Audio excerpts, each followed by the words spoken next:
Well, Merry Christmas from us at Men of Iron, and we are really excited because we are celebrating episode number 200 of our Men of Iron podcast, and we thought it'd be fun to do a giveaway. So we're going to give away this awesome Men of Iron branded cooler that was gifted to us from Bovanda, one of our sponsors. And you can win this by doing a few things. Number one, make sure you follow Men of Iron and Bovanda, like this video, and then share it to your story, and you'll have a chance to win. So we just want to say thank you so much for supporting us, for following along on our podcast, and just for being a part of helping us to change a culture one man at a time.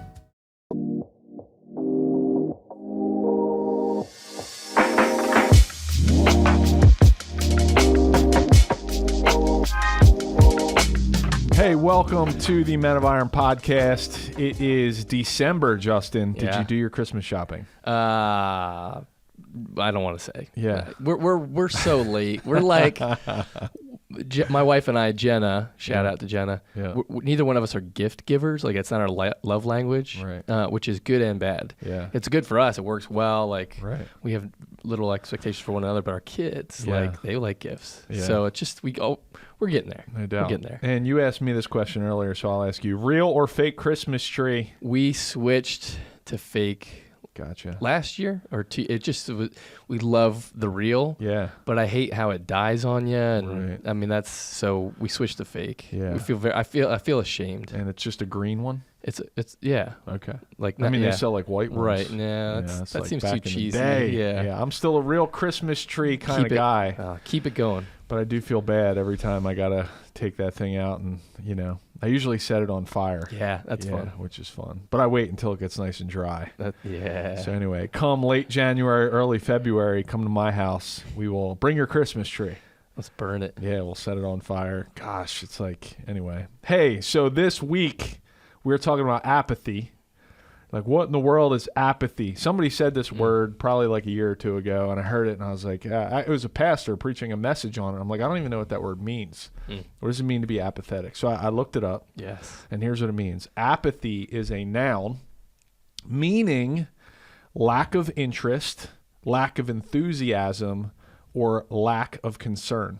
Right? So we're in this series, and we're talking about 4 man killers, right? 4 things that if you don't figure out how to overcome them, you're not going to be as effective as you could possibly be as a Christian man in your community, leading your family. So that's what we're talking about. How do we overcome apathy? Yeah. Last week we talked about overcoming fear. But okay, so here's really the big idea. Is it apathy about your relationships? Here's why we're talking about this. Because if you're apathetic about your relationships, either your relationship with God or with others, it's going to hurt you and it's going to hurt others. So we need to learn how to overcome apathy. So Justin, are you apathetic about anything? Oh, man. Yeah. Have you ever been apathetic about anything? Sure. Yeah. I mean, I think in general, being apathetic towards things that are hard is an easy go-to, right? Like, to not want to put in the work. Yeah. Or if it's a hard, like, it's going to be a challenge. Right. It's going to take some time. I mean, I feel like that's an easy go-to that's a reason, like a deeper cause, I guess, for apathy. It's like, man, I don't want to actually face that. Right. So some hard conversation with someone. Oh, dude. Is always tough. Yeah. Well, here's some synonyms. Synonyms. Christmas time. Yeah. Cinnamon is on the mind, man. All right, here we go. So some synonyms for apathy. So think about this, Justin. Just to add on to what you were talking about. What have you been passive about, right? Bored of, lethargic about, uninterested in, unresponsive, emotionless. Yeah, anything else that comes to mind when you talk about apathy? Wow. Yeah, that emotionless. Specifics. You just said hard things. Like, what do you mean by that? Like, what are some specific things that are hard that you just don't want to do? Yeah. I think, I won't go super specific, but like conversation with my wife that, like, marriage is always a great place to see apathy come to light. When you got to have a hard conversation, if you made a mistake, you did something that's usually, something stupid, like to have that conversation. My wife, and this is true in general, most men aren't as easy to share emotions and communicate well. Right. I don't know if you're in that category or not. Yeah. I tend to be. And so my wife likes to have conversations about if we have a conflict or a disagreement, like wants to hash that out in a healthy way. Yeah. And I'm kind of like, I'd rather just like move on and bury it sometimes rather than, okay, I know she wants me to open up and dive into the emotions and why and where we're going with this. Yeah. And that always makes it worse though. Yeah. Like, because then that spirals what she needs down. Yeah. It doesn't actually solve any of the conflict that we have. And then makes it worse because I know we're going to have to eventually talk about it. Yeah. You're avoiding it. Right. So it actually makes it grow into something and it's the same with, like other things I think about working out. Mm-hmm. Right. Like, depending on when you work out, I do it in the morning, but you got to roll out of bed and like, let's go, it's hard to flip the switch. Man, what else? I think even like something that maybe guys can be apathetic about is like reading their Bibles, right? It's a discipline. But can you be passive about that? Sure. Right. It's something that like, you can make up excuses around like, I don't understand it or it's complicated or like, prayer. What else? Maybe giving financially, giving to your church, tithing. Giving to a local nonprofit that helps equip men for... But still, like that's hard to do. Yeah. So I'm not going to think about it or I'm going to push it away, and I'm prone to do that just like I think a lot of us are, and it's really good. But here's some things I looked up to help us figure this out is what are the root causes of apathy? And here's the number one, lack of vitamin B12. Lack of vitamin B12. So if you're feeling apathetic, take some vitamin B12, man, and get pumped, would you? All right. That's serious. it. That's an easy answer. Other than that was the number one thing that came up, is vitamin B12. So nothing else came up. What would you say would be another root cause of apathy? Oh, man. I think so much of it, and it kind of even ties into what we talked about last week and fear and wanting to be in control and look like we have it all together. Yeah. I think we avoid things that are hard in general, but we also avoid things that we're not good at. Yeah. And so like if it's going to take time and effort and I'm not already good at it, if I can just avoid it and not do it, again, like the effort is one thing, but also like the knowledge. So like, even you mentioned like Bible, reading the Bible, man, that's complicated. I don't know where to start. Yeah. Like you start putting in a list of things, why it's hard and I don't know how to do it. And then it's easier to just not do it at all. Right. So I think like, and that kind of goes back into like wanting to be competent and look like we have everything together. Yeah. And usually apathy means that there's something that we're not good at and we need to work at it. And we need to put some sacrifice and effort into, and it leads to just not doing it at all. Right. And that's like, I'm trying to think of something that I've been apathetic about. And like for me, I'd probably say like one, maybe it's ridiculous, but like even, shoot my bow, it's archery season. Right. And so, archery season's coming, but like what I got to do is go downstairs, get my bow out of the case. Like I got to probably spend some money on getting some like fresh arrow, whatever it is, I got to walk my butt out back and shoot the bow. But what's interesting is like, as I'm shooting the bow, I'm like, this is awesome. This is a passion that it was hard to get myself started. But once I got going, I feel good, right? I'm like right down the center on this thing, envisioning the big buck walk out in front of me, But it's the same for so many things. You talked about like difficult conversations. I want to avoid difficult conversations either with my wife, with my kids, with my boss, with my coworkers. It's hard to do, but it's interesting that as we were created to do hard things. Yeah. You know what I mean? Yeah. And so when we start to go to work to do those hard things, I mean, tell me, as you're having those conversations with Jenna, as much as sometimes it sucks to start them, don't you always feel so much better after you've done it? Yeah. Yeah. Yeah. I mean, that's a great point. I mean, that's hey, it goes back to fear.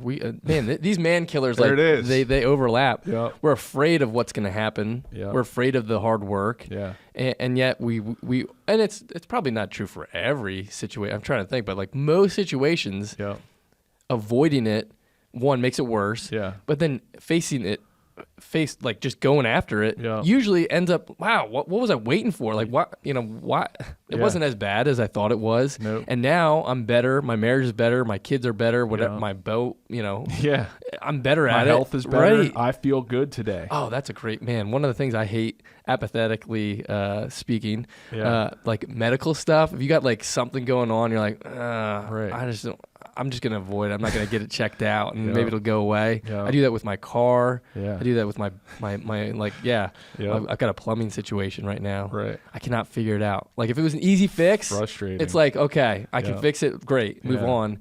But I haven't been able to figure it out. And you know what we have right now? We've got a towel wrapped around the pipe and just soaking up the leak. And like, because I don't know what to do. It's frustrating, dude, and I don't have an easy fix. So I'm not calling anyone. I'm like, I'm just gonna. Why? And it's gonna cost some big bucks, probably, or whatever it's gonna cost to get it fixed. And it's the same, man. Like there's a cost. But remember, the big idea is apathy about your relationships will hurt you and it will hurt others. And I thought it was cool. Like, I was trying to think about just some different biblical characters, right? We talked about this last week that were apathetic. And when I think about like being apathetic in your relationship with God, I think about knowing what you're supposed to do. You're supposed to fix your car, right? When it makes a noise, right? You're supposed to have a difficult conversation with your wife when you have to. But so knowing what you're supposed to do, even when it comes to like you're reading the Bible and it tells you something difficult to do and you choose not to do it, you're being apathetic. You're being passive, not willing to take action, right? And so like I was thinking about this. The first one that came to mind was Jonah. Yeah. Right? I'm going to read this. Jonah 1 through 3. It says, "The Lord came to Jonah at Apathy and said, 'Go to the great city of Nineveh and preach against it, because its wickedness has come up before me.' But what did Jonah do?" Verse 3, "Jonah ran away from the Lord. He headed for Tarshish. He went down to Joppa. He found a ship bound for that port. And after paying the fare, he went aboard and sailed for Tarshish, the complete opposite direction to flee from the Lord." Talk about being apathetic. Yeah. And then you think about it, and I know this is nerdy, but I went and read more of the story, right? In chapter, I think it's, let me see here. I think one of the chapters after chapter 1, you read the story, and not only is Jonah in trouble because the storm comes, but now the whole crew is in trouble, right? And they're all their lives are at stake. And it's like, okay, Jonah says, "Throw me overboard." And at once Jonah like decides he's going to take action, right? The whale swallows him up. He repents. Then he goes and does what the Lord says. And because of a result of him doing what the Lord says, an entire city changes direction. Yeah. Preach. Yeah.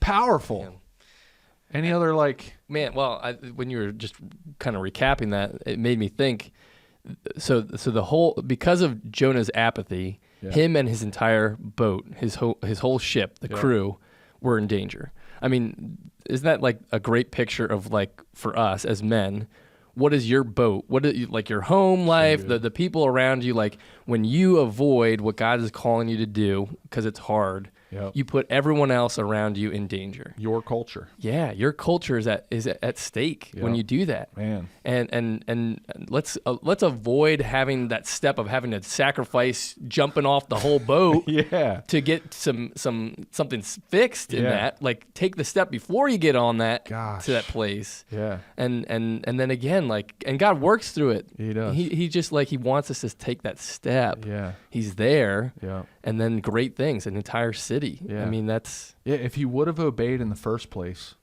right, he wouldn't have got swallowed by a big fish. Seriously. You know what I mean? It got worse. That's the thing. Like, avoiding the problem made it worse and put others in danger. Yeah, apathy about your relationships will hurt you and it will hurt others, right? So take action.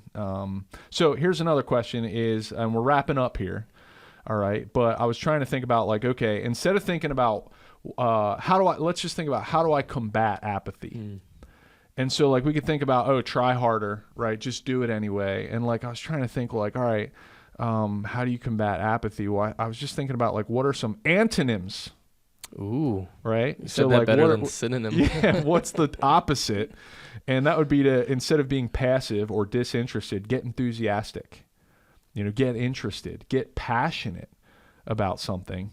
And when I think about like, okay, who are characters in the Bible that were passionate or interested. I think about the disciples, you know, and they were, and what's interesting is like they were passionate enough, a lot of them, to end up dying for the cause of the gospel. Yeah. But why were they so passionate about it? Right. And it's because what's interesting is they spent time with Jesus. Mm-hmm. Yeah. Right. Yeah. I mean, they spent a lot. That's they spent a lot of time with Jesus, and when they experienced him, right, in their lives, they got fired up because they were witnessing the power of a relationship with Jesus Christ, and it stirred them up to go be enthusiastic and passionate about something. So I guess just a question, like, I mean, I could just say, hey, the answer to not being apathetic is go spend time with Jesus. There it is. You know, or B12 vitamins. Vitamin B12. So do both, and you'll never be apathetic again. But like, okay, we preach this message of faith, family, friends, fitness, and finances. If I'm apathetic in any one of those areas in my life, how do I overcome it? Yeah. Yeah. I think recognizing it, and pressing into it, right? Okay. Like take stock of your boat, you know, if you will, your Jonah boat. Yeah. Like which one of those areas are you being apathetic in? Yeah. And call it out. I think that's the first thing, is being able to call it out. Right. Because again, apathy in itself is avoiding something, and so we become apathetic in our apathy. We're like, I don't know. Call it out and then bring it up. I think you got to bring it to someone who's going to keep you accountable. I know for me, like that's what I do with my closest friend. Shout out to Ben Hawley. Ben Hawley, what up? Yeah. When we check in with each other all the time. Hey, did you do that thing that you said you were going to do? Right. You know, like you got to do that. That's going to, because we both know there's something better on the other side if we take that action. Yeah. So recognizing it, beautiful, bringing it up to someone who's going to hold you accountable. Yeah, because and we talk about this accountability a lot of times. I know I will naturally run from accountability, but it's coming to this realization of like, how do I, instead of like running from accountability, try to think into like, these are good things. Like I want a strong relationship with my wife, so I'm willing to be held accountable for that relationship with my wife, as opposed to thinking about it like in somebody's going to smack me if I don't do it. You know what I mean? So I think it's really good, but if we don't get serious about combating apathy, it's going to hurt our relationships with the Lord. It's going to hurt our relationships with others. So go take action, man. That's what this is about, right? Go take action. Feel better, right? Yeah. Wake up early, go to the gym. B12. B12. Have the conversation with your wife. Whatever it be, man, take action and let us know how it feels. Gosh, send us an email, you know. But listen, we're excited to have you back next week. What's our topic for next week? Man, this is a big man killer. Okay. Lust. Yeah. All right. It's going to be a good one, man. All right. Hey, have a great week. Travis and Justin checking off. We'll talk to you next week. Hey, thanks for listening to our Men of Iron podcast. If you enjoyed that episode, make sure you go to menofiron.org, or you can hit the subscribe button. You can ring the notification bell. That way you don't miss out on any future episodes. But again, thanks for checking out Men of Iron.